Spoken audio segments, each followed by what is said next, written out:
Hey guys, welcome back to my channel. If you saw my last morning basket video, then you know that we thinned out a lot of the extra stuff that we had filled the basket with over time, and I kind of went back to basics. So I'm going to show you today what is in our morning basket for the months of March and April, because we took our time on our February unit study, so I just recently switched it out for March. Since March is almost over, I decided to go ahead and just fill it for April as well. And then I'm going to show you something else that we do to use some of the other things that we were using in our morning basket before. So first things first, I have Story of the World. As always, we are on chapter 19 right now. In our habit study, we are still using Laying Down the Rails. We really do enjoy this. We are on the habit of order right now, and we are about halfway through that study. We started that in February.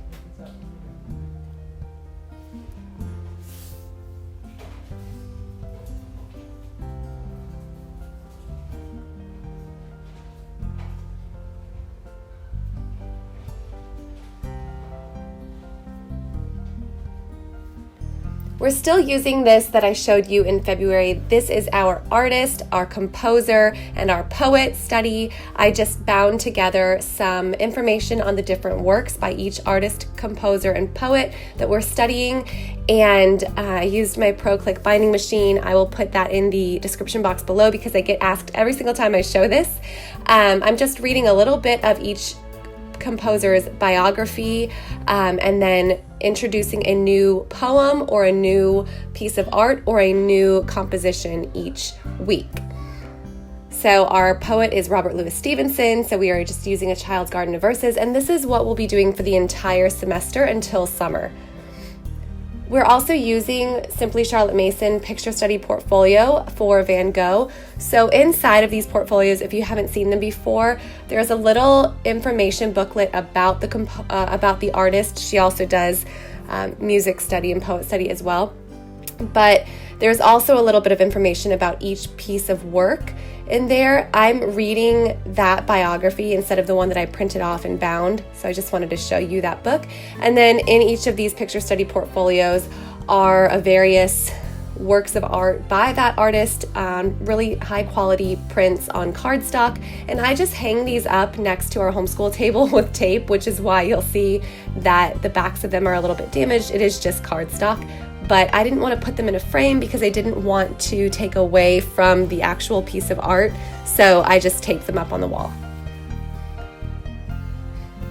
I did decide to add in a missionary study because we are doing the artist, the poet, and the composer on Monday, Tuesday, Wednesday, and then on Friday we're doing 5 in a row. So I did find that we were able to do one more weekly study, and so I decided to add a missionary study because I've been wondering how to fit that in for a very long time. So that is going to be our missionary for this semester. We're still using the first 1,000 words in Spanish for all of our kids, but this is mostly for our boys because my older daughter uses Rosetta Stone. And then we have this Scrunch Map, which is this vinyl? I'm not exactly sure what it's made out of. I know I've showed this to you guys every single month, but I don't know what the material is. So basically it just folds down, scrunches right into that little sachet there, and then you can pull it out, open it up. So we're using that for our map drills every time that they add a new state to our map drill.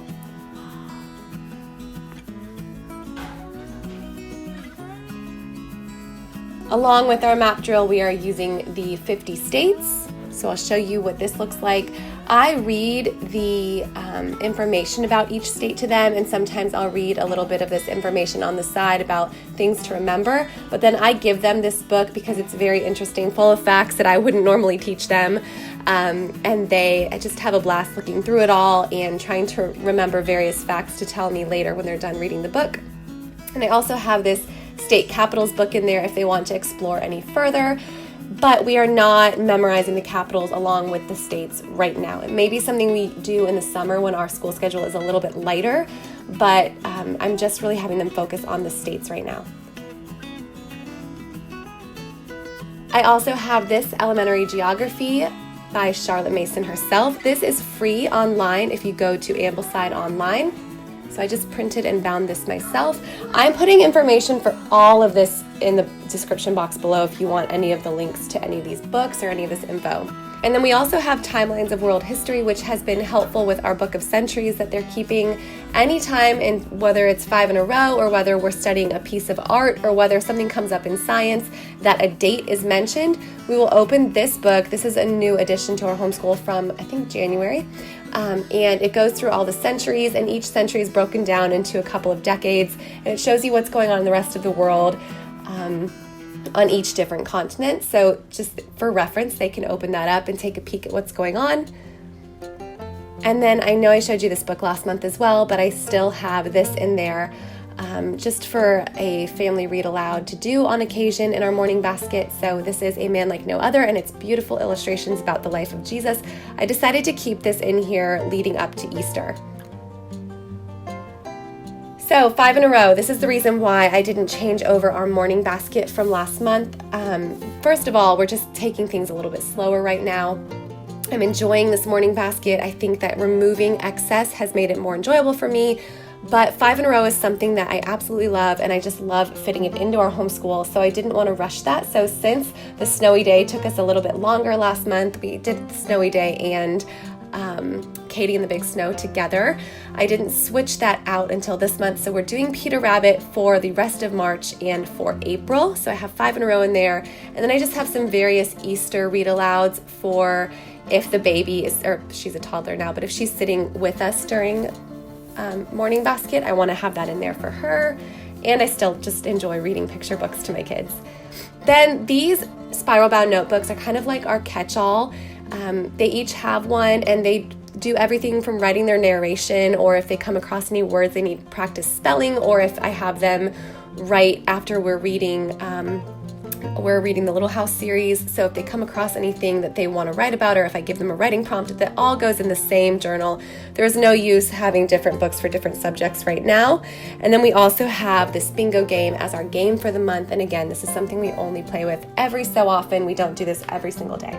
So you may be wondering where some of the things that I talked about a lot in previous morning basket videos have gone, like our Picture Smart Bible or our hymn study. I decided to take everything that we did daily in our morning basket and add it to our morning calendar time, because when we're talking about the date, it's the perfect time we're all together to just do those daily things, our daily scripture memory, our daily hymn study, our daily Bible time, things like that. So I put that all on this bookshelf here. We have a new bookshelf in our homeschool room that I believe was also moved in January. So I just wanted to show you guys what that looks like so that you know where all those things have gone. And I probably won't show this very often because it will probably stay the same. So each morning we do say the Pledge of Allegiance. That's also a new thing. The kids expressed interest in that, so I have them stand in front of the shelf here. One of them will hold that big flag, and then Annie holds the little flag.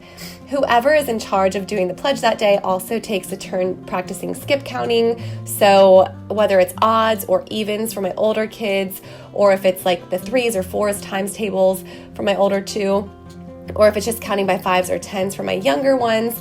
We also keep those, we keep the poster and all of my other posters down on the side. This is actually like a buffet or a serving table, I believe, and I think that was probably for a serving table, but it's perfect for posters that I can clip up.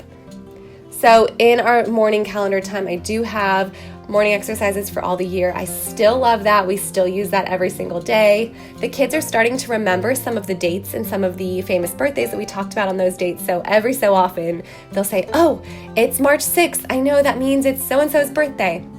We also have our clipboards in here for our daily Bible time and our daily map drill.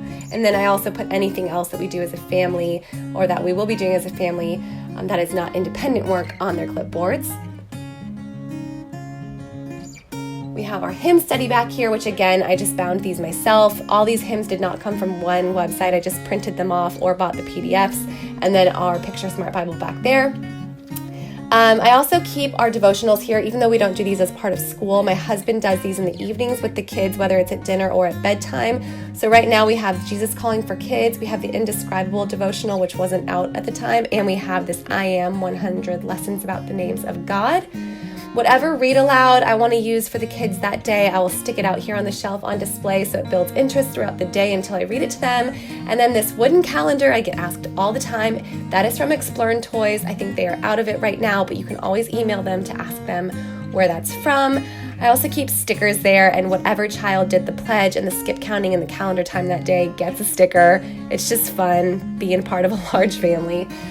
If you guys are interested in seeing how I have this shelf set up, let me know in the comments below. I would love to share more about our morning calendar time, maybe doing it in real time here on my channel. So let me know if you want to see what all of this new organization looks like in our homeschool room, and I will see you guys soon. Thanks for watching. Bye.